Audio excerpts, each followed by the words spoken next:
Las últimas semanas han estado marcadas por un aflojamiento de las condiciones financieras a nivel global.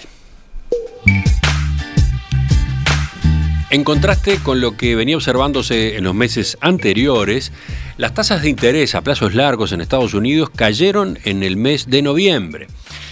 Además, las bolsas internacionales tuvieron aumentos importantes y el dólar se debilitó de manera generalizada en el mundo.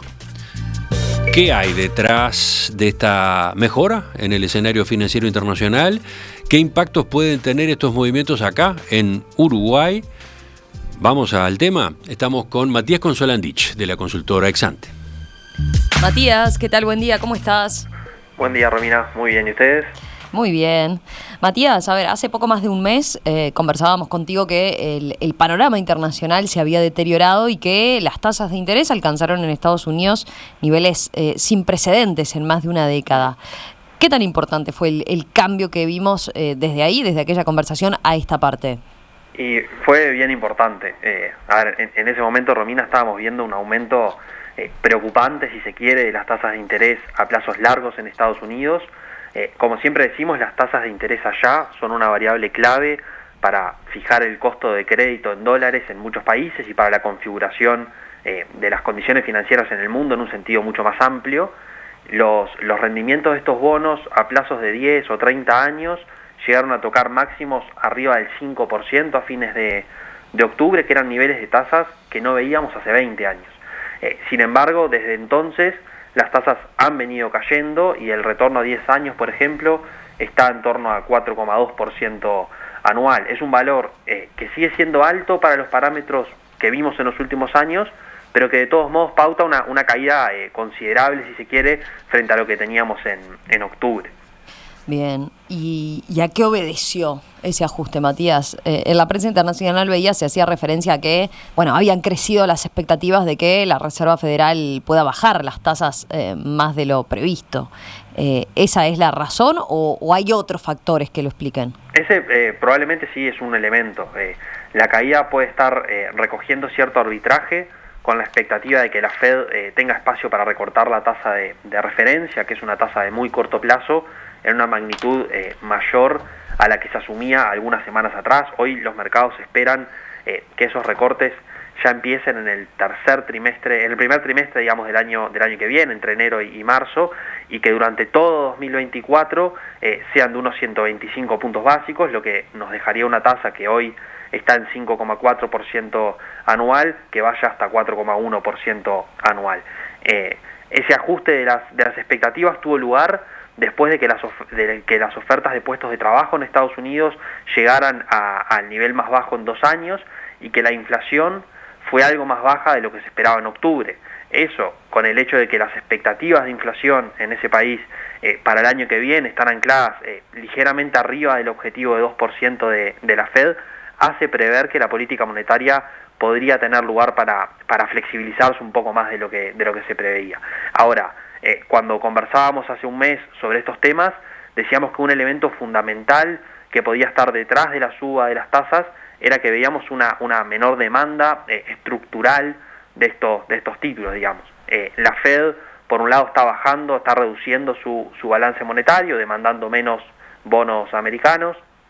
Otros de los principales países que son tenedores de estos títulos, como China, Japón, también están demandando menos. Y decíamos que esa menor demanda se daba en un contexto en el que la oferta de estos títulos estaba aumentando a un ritmo grande por las necesidades de financiamiento que tenía el Tesoro americano.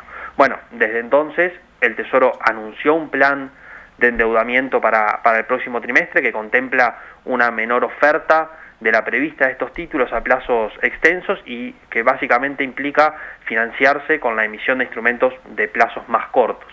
Eso probablemente explicó al menos parte del descenso inicial que vimos en las tasas de interés a plazos largos en el último mes y medio. Matías, ¿y qué implicancias trajo este descenso en las tasas? ¿Estos movimientos están detrás del aumento de las bolsas que comentaba Emiliano al inicio? Sí, sin duda que sí. Las tasas de interés son componentes esenciales en las evaluaciones de las empresas y en su costo de financiamiento y por lo tanto fueron un elemento central en el repunte accionario que vimos.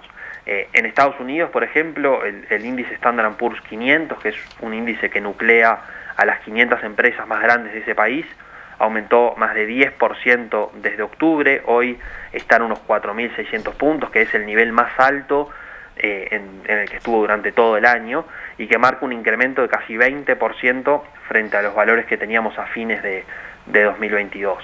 En ese país también, en Estados Unidos, digamos, el Nasdaq, que es otro índice, pero que esta vez concentra, digamos, más empresas tecnológicas, tiene un aumento de 13% desde octubre.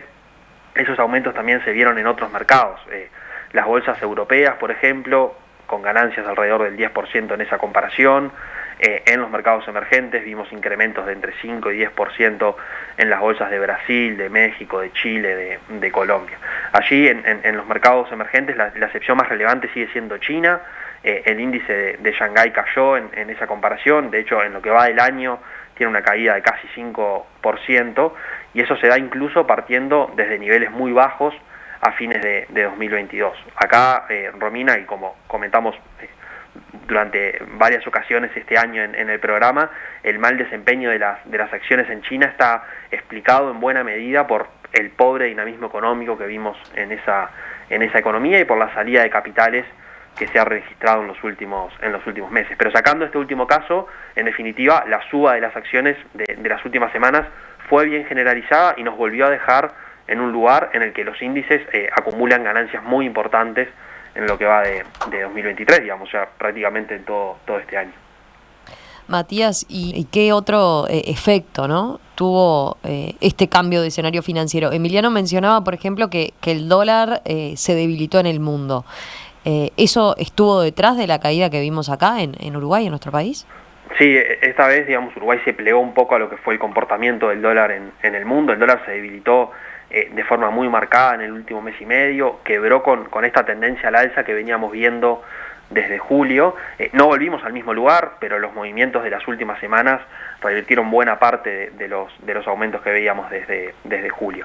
En ese sentido, por ejemplo, el dólar index, que es un índice que muestra la variación del dólar frente a una canasta amplia de monedas de diferentes países con los que Estados Unidos tiene relaciones comerciales, cayó 3% desde fines de octubre. La caída del dólar fue generalizada, pero fue más intensa frente a monedas de países emergentes. Y entonces, en ese marco, en Brasil volvimos a un tipo de cambio abajo de los 5 reales por dólar. En Uruguay ayer tuvimos un aumento relevante, pero al final estamos de nuevo en el eje de los 39 pesos y medio, y tenemos una caída de un poco menos de 2% desde fines de octubre, que es una caída más acotada de la que se observó en otras economías regionales, pero que en definitiva nos plegamos un poco a este descenso del dólar que vimos. Matías, ¿cómo tenemos que leer entonces desde Uruguay este cambio en el contexto externo? ¿Estamos ante una mejora sostenida en las condiciones financieras internacionales, digamos? No lo sabemos. Estamos siguiendo con mucha atención este giro relativamente positivo y rápido que tuvieron las condiciones financieras en el mundo, pero tenemos que tomarlo con cautela, ¿no? Porque si algo nos ha mostrado los últimos 2 meses es que el humor de los mercados cambia rápido y que es variante, digamos. Desde Uruguay, al ser una economía chica, con volúmenes relevantes de comercio exterior, con necesidades de financiamiento externo, siempre nos importa todo lo que hace variar la percepción en los mercados, que en definitiva afecta las decisiones de inversión y las decisiones de financiamiento. Por eso ponemos atención a la evolución de las bolsas, a la evolución de las tasas de interés o al valor del dólar en otros países. Y la verdad es que los movimientos de las últimas semanas, Romina, en varios de estos frentes son positivos. En particular, dado que estábamos viendo un panorama bastante más complejo hace no mucho tiempo, aunque este nuevo escenario que parece, digamos, mejor, seguramente no empuje, no ayude a que el dólar suba en nuestro país en el corto plazo. Matías, gracias por este panorama sobre el mercado financiero, este fuerte aumento en las bolsas, la caída de las tasas de interés y qué es lo que llevó a un cambio tan brusco entonces en las condiciones financieras internacionales. Volvemos a conversar contigo en los próximos días. Gracias a ustedes. Un abrazo. Chau, chau.